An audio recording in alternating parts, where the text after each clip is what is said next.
Did you know there's a band called 1023 MB? 1023 MB. Oh yeah, I heard it. Yeah, they haven't even had one gig. They haven't had a gig yet. Yeah, it happens. Yeah, that's a good one. That was bad. Wow.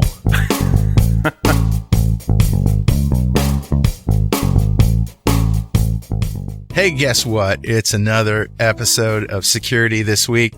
And first of all, we'd like to apologize for not having stories last week, but we had a special report, did we not? That was fun. On a very special Security This Week. Yeah. And there's a video version of that available at DevExpress, and we will put it in the show notes on the website, securitythisweek.com. So, we have a lot of stories. How are you guys? Good. How you doing? Good. All right. Who's going to start? Barracuda. Ooh, Barracuda.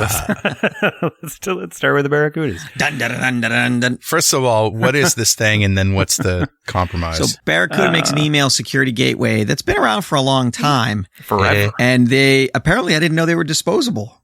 Yeah. Because apparently they Somebody said, threw one out? we have a vulnerability. Throw it out. Just dispose of it. They really did. Yeah, they did. Oh, yeah. Yeah. Yeah.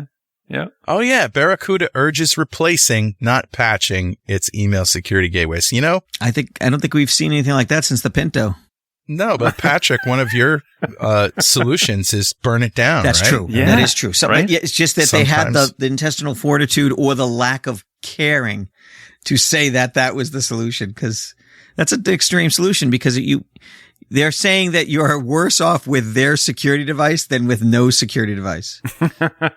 Yeah, that's pretty extreme. That's really extreme. I mean, good for them, though, to be like, hey, listen, there's no way for us to patch this and get it fixed in a way that's going to fix this issue. So just rip them out and put in another device. And I don't know that they're in that business anymore, are they? I don't know. Yeah, so I still thought they were. I want to say it was but a small part, like 5% of their business or something like that. But it's not large. now.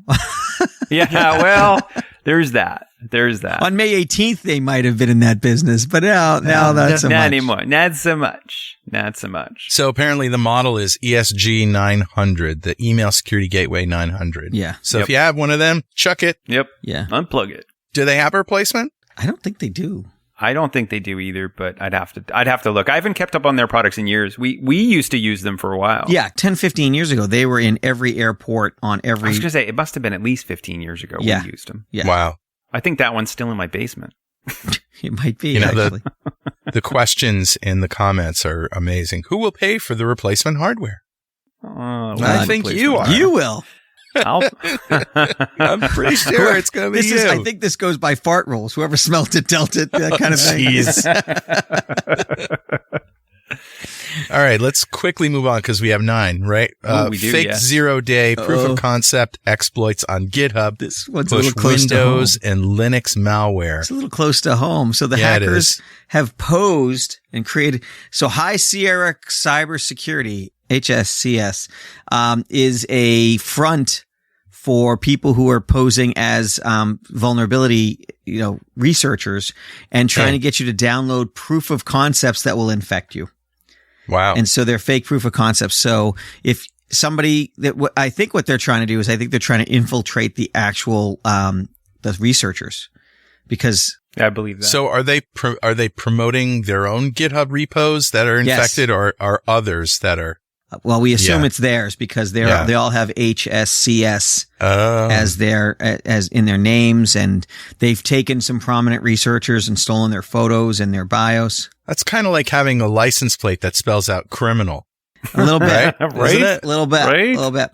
But if you look through the story, what you'll notice is they have Greg Sanderson. Yeah, and he joined GitHub 2 weeks ago. Yeah. That's a red flag, But he's a fantastic security researcher. He is, but he's been on GitHub a lot longer than 2 weeks. I'm pretty sure. I'm sure. Oh, you think so? Somebody stole his identity and made it. Yeah. Well, they've done this for all these people. So pretty much everyone on that list in that article is somebody who is a security researcher who someone might follow, and they've cloned them. So I can tell you, all the script kiddies out there that are listening right now, rule number 1. If you go to download something and you can't read and understand the code, don't run it. Because 9 times out of 10, it's going to be a hack. I mean, it's one of the first things they teach us when we start going through, I don't know, evil criminal school or whatever it is. We learn how to break into places. They say, listen. You're the principal of that school. What are you talking about? Right? The first thing they say is, like, you're taking code from people who have broken into a piece of software. They're generally... thinking the evil thoughts, and it very well could be something that just formats the drive. Yeah. They don't have your best interest in mind. Yeah. Under the best of circumstances, they're evil. Yep. Yeah. So I just, anything you download from GitHub and go to run. And I'm talking to all you kids out there who want to download the latest Modern Warfare hack so you get some sort of headshot bot or whatever. Realize that in that thing is probably a bunch of malware. Yeah, and it's really hard to insulate yourself. We have environments that we run ransomware on to test, and we are ultra paranoid about that stuff jumping to another system. I mean, air gaps, and I don't even trust air gaps that much. So the chances of you getting infected are nearly 100%. Wow. Speaking of air gaps, this next story bleeds right into that. Tell us about it, Dwayne. I like how you did that. Yeah, I thought you'd like that. So according to Ars Technica, hackers can steal cryptographic keys by video recording power LEDs from 60 feet away. Power LEDs meaning the things that blink on a network connection as data comes in? Yeah, that kind of thing. Yeah, that kind of thing. So let me break this down. This is what's known as a side channel attack, which is it's a side channel is when you can determine what's going on by not analyzing the system, but by watching what's happening with the system. Right. Let me break it down. Let me give you an example. The simplest side channel in the world is if somebody mouths the letters as they type. Sure. Oh, right. Exactly. Yep. That type of thing. That would be a side channel, but these are far more sophisticated. Now imagine your mouth is the little blinking red LED light on a door scanner or whatever. And when you put your card up against it and it starts decrypting the keys, the light either goes dimmer or brighter depending on how much power it's using to decrypt the keys that are on the card. How can that be turned into real data, though? So they have determined the exact brightness that would happen depending on what it is doing at the time. So that is insane. I'm going to tell you this attack, although from a sci-fi, if it showed up in a Batman movie, I think it would be cool. It's never really going to happen in the real world. I mean, you need such a controlled environment for this type of thing to happen. And you need... It looks like an iPhone. Right. Well, but they also had 60 hours of continuous training. Yeah, they were... Exactly. Yeah, they had like 60 hours of this thing just decrypting keys. But they were able to, they recovered keys from a Samsung Galaxy S8, from an iPhone 13. So there's certain things they were able to do, which is cool. Mm-hmm. But honestly, if somebody has a camera focused on the LED lights of your computer for 60 hours, you might want to be a little leery. Yeah, I'd steal a camera and sell it on the hot internet, Go put it on. So this one's filed under the interesting to know, but no real human needs to worry about. Well, but there are side channel attacks that are real. Oh, absolutely. That actually can be like the first one was from World War II. An oscilloscope was triggered every time they put in a cryptographic key. So what you have to do, what this should make you think of is that the data does flow. And one of the other side channels is to somebody just have a camera over a keyboard or a pin pad so they know what you typed in. And cameras are getting so small and so powerful. It's not out of the ken of possibility anymore. Right. But also, add a little AI in here, right? And you can essentially take whatever inputs that you have. You don't necessarily have to dissect them yourselves, but when you train it, you say, hey, this particular span of seconds of light or whatever yielded this particular result, and then train it and train it and train it and train it. And over over time, it will figure it out. Yeah. It's probably a shortcut. Yes. Yeah. It's probably our ways to leverage what we would call machine learning, right, in order to find this faster. But it's still not perfect, and it still takes a lot of control. In one of the examples, you actually had to have compromised the device, but in the other one, you just watch the LED. All right. So good story. Leave it at that. Super interesting. Yeah. This is one I found. The wealthiest companies with the weakest passwords. Do large companies have unbeatable password habits? Do they? This keeps us in business, man. This keeps us in business. I know, right? I mean, we walk in and say, patch your stuff, change your passwords, pay me now. But look at all the countries in the study. Well, that's what percentage of the countries are represented. They're not saying the United States is the worst. They're just saying that 46% of the countries they looked at were in the United States, because the data is not as available in China and India. 46% of the companies in the United States. Yeah. Got it. Okay. So NordPass has compiled a list of passwords used by the world's largest companies across 20 industries in 31 countries to secure, in quotes, their business accounts. Spoiler alert, they're terrible. Don't believe us? See for yourself, but please don't get inspired. I love this. This is why we need people to major in writing in English. Because that's a great opener. Brought to you by Bard. Yeah. Love it. All right. So, what are they? Password. The name of the company is quite prominent. Dummies is a word that came up as a common word. Some of them are really weird, like Aaron123, literally someone's name.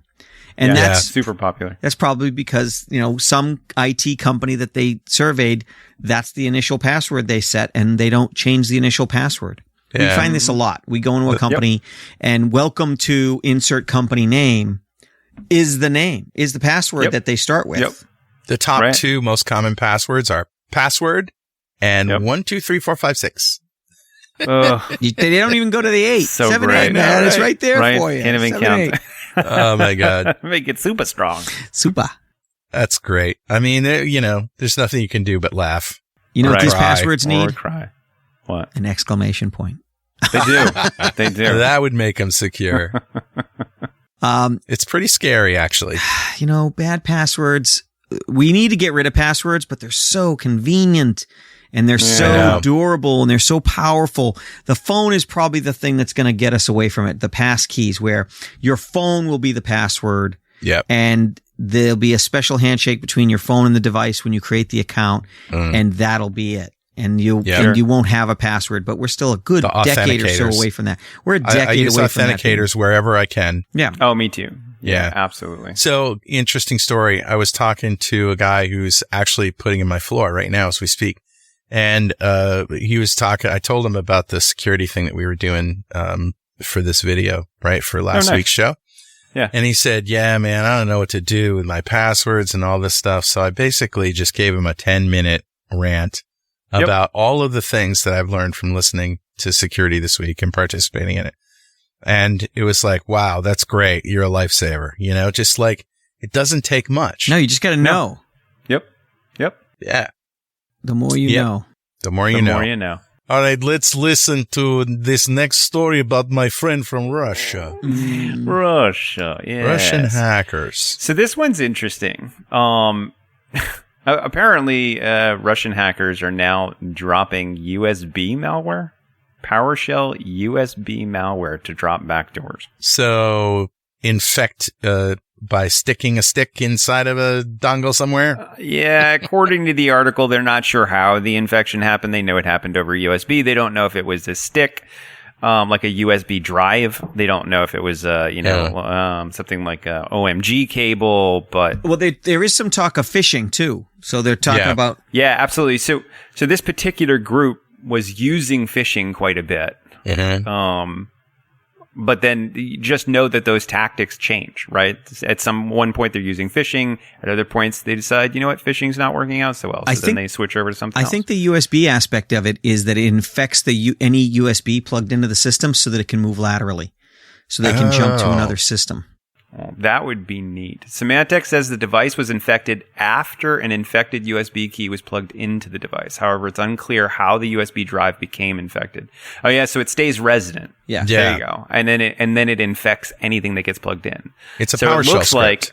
They deployed this thing over a removable USB disk. Yep. Actually, wouldn't be surprised if that disk got infected somewhere else. Yeah. And it's a sneaker net way to move around, right? Yeah. You get Right. infected in one computer, and somebody then gives you a USB key, plug it in, and it. Well, but think about the scary thing is I think based on what my reading is that somebody got phished, and then whenever they pulled a USB out of that drive, the next computer got infected. Oh yeah, absolutely. And so you and most people once they see a USB drive and they feel that it's safe, they don't think it's going to get infected inside the network. They're worried about it getting infected outside the network. It moves around. That'd move around freely. And there's some interesting tactics in here. So if you take a look at the decoded PowerShell,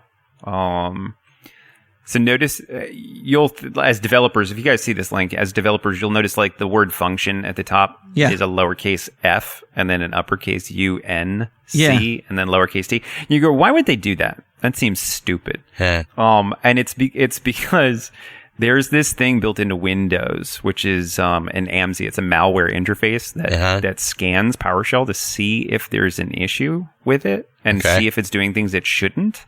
If you change the case like this, you actually bypass AMSI.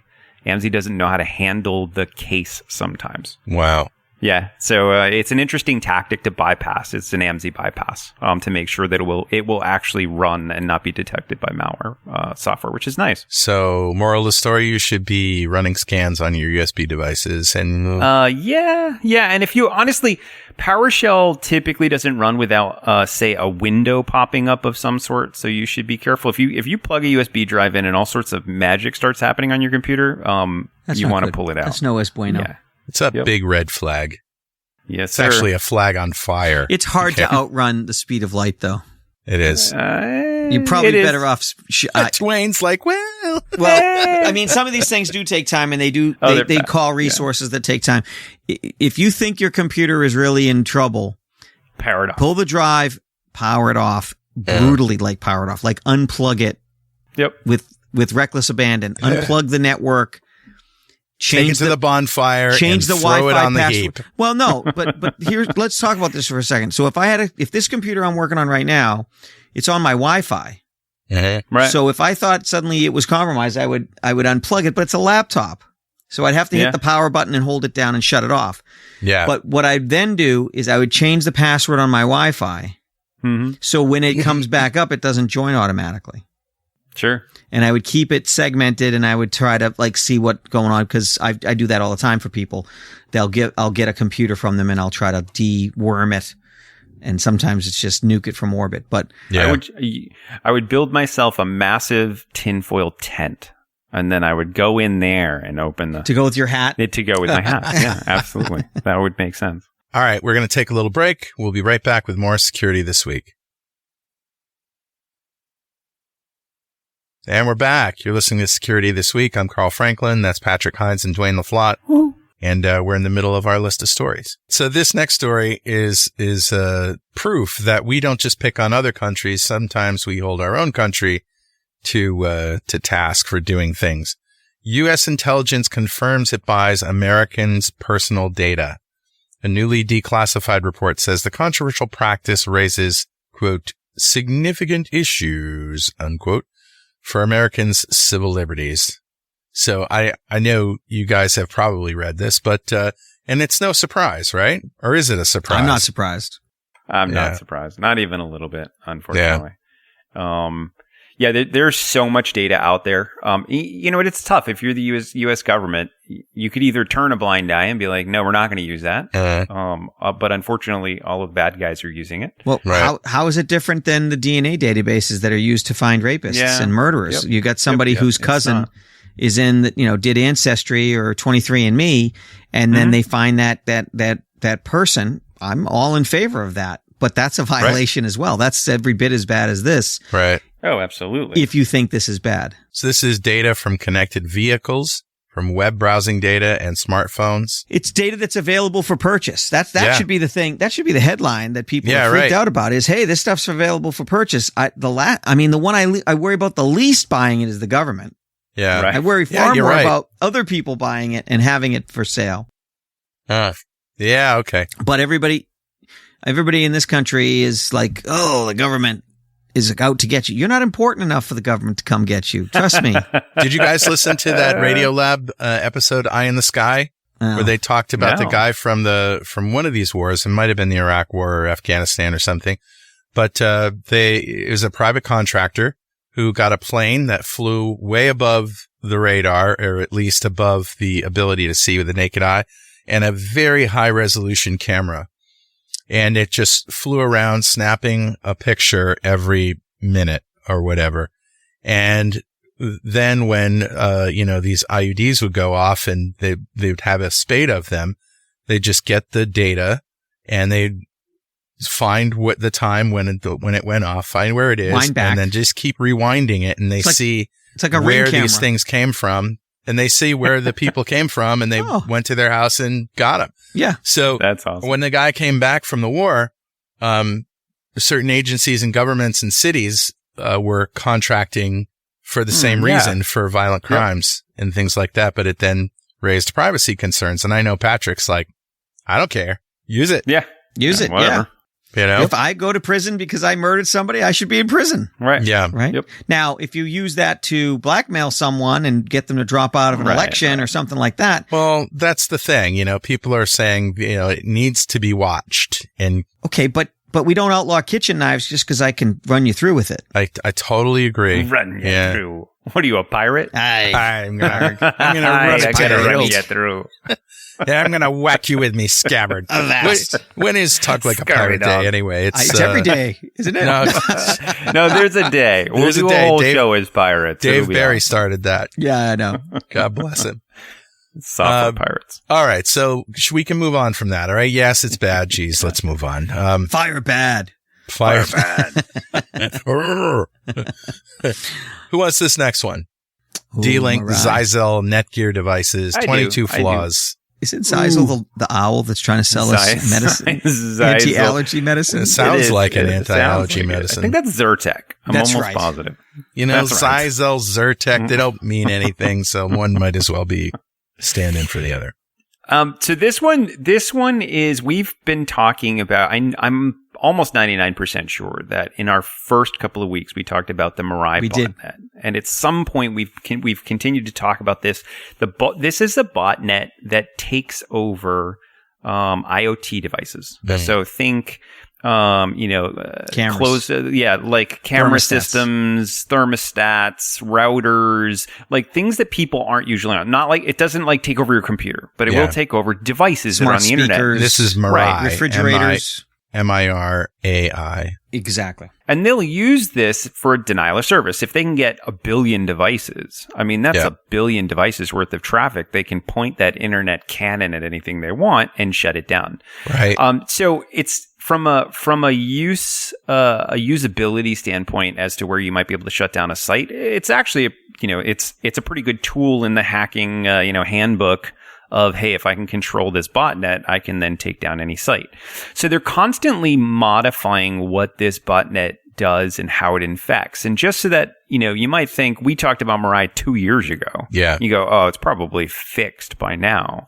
It's not. As of, August 15th of 2022, there was about 6 different exploits added to it. In March 15th of 2023, there was another 2 added. March 25th, there was another one added. There was another 4 Mirai added. also went into the public domain a few years back. Yes. Yeah, absolutely. Which means, are we talking about different variants, or are we talking about an official variant? Well, I don't know that there is an official variant really anymore. But just know that they're all kind of using the same sort of command and control structure. Okay. Moral of this whole story, if you own a D-Link, a Zyzel device, and your device, make sure you've patched, right? Because the 22 flaws and exploits that they're using to coerce your device into the botnet army, they've all been patched, right? They're just things that you need to keep track of. But I would absolutely say that, if you're not patching your routers, you might actually be a part of a botnet. Now, you may say, I don't care if I'm part of a botnet because it's not hurting me. So what do I care? Right. Here's what I would tell you. If you've ever been on Netflix and it's slow, imagine it's probably because you're on a botnet. Go patch your router. Yeah. And there you go. See, now you'll get better Netflix. Yeah.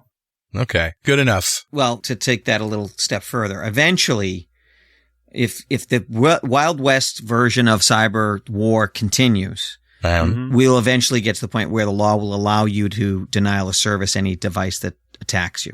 Right. Sure. And when that happens, you could literally lose your network connection because you were too lazy to patch your system. Right. And so we're not there. I don't know whether it'll happen in my lifetime, but I could see it getting to the point where it's like, sure, screw it. There's no central agency that's going to police this. So just as long as you can know the IP address. And so you should get in the habit of patching this stuff anyways. Right. Okay. VMware, who wants it? I'll take it. This one's super simple. There have been a couple high-profile VMware vCenter, vServer bugs that have either been buffer overflows. One of them was an out-of-bounds read. One of them was a use after free. One of them was a heap grooming, heap overflow. Each of them has either a denial of service or a remote code execution vulnerability. There's a brand new one that was just released. ESXi, which is VMware's virtualization, sort of personalized virtualization server, had a 0-day that was exploited last week. Moral of the story, if you're running anything in the VMware family, whether it's ESX, ESXi, vCenter server, go patch it.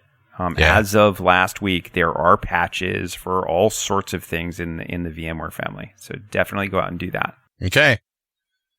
Patch everything while you're at it. Right? Patch Adams. Patch it all. Okay, now comes the clickbait story. Google tells employees to stay away from its own Bard chatbot. And, the headline of this show, or the title of the show is, "Don't Eat This Candy Bar." I'm handing it to you. That we made. Yeah. Right. I'm handing you a candy bar. I'm saying, hey, or maybe don't eat this cookie would be better. Which we've been baking all day. Yes. Well, why wouldn't they want their people to use it? Well, because the problem is people overshare with chatbots. So I don't know if you know this, but supposedly reality TV stars say that after a couple of hours, you forget the cameras are there. Yeah. And you lose your inhibitions and you act yourself. Or maybe it's a couple of days. I don't know what it is.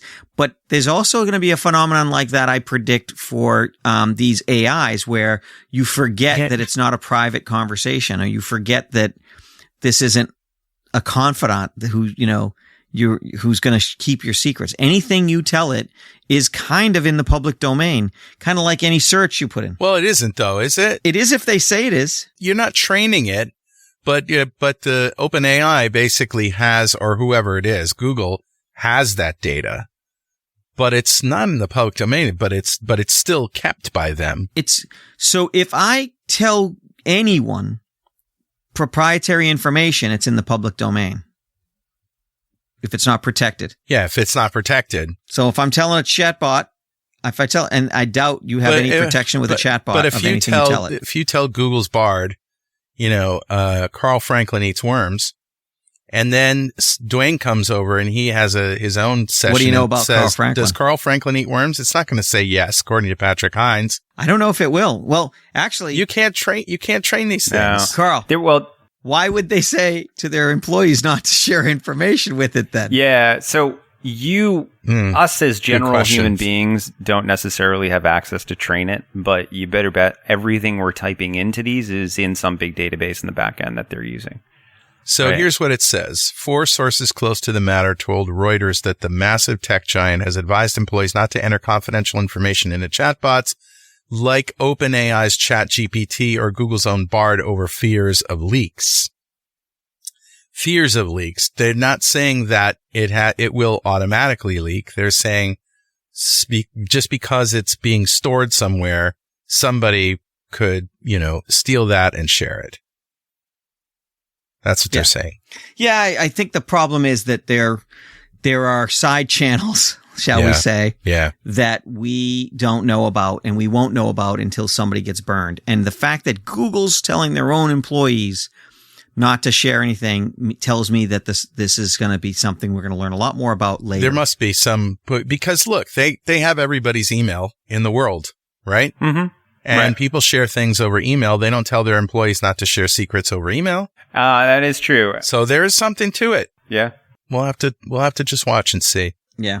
All right. Sorry that it was a little bit clickbaity, but there is some cause for concern there. We're just going to have to wait. Well, we don't know what we don't know. That's the thing. We don't know what we don't know. And when the maker tells their employees, if I worked at a major car manufacturer and they said, don't drive our cars. Yeah. I would be a little bit like, okay, why? That's a clear red flag. Bakery says don't eat these cookies. That's the title right there. Yeah, they might just be, watching your cholesterol or something, but this is different. This is like a major car manufacturer says don't pump the brakes.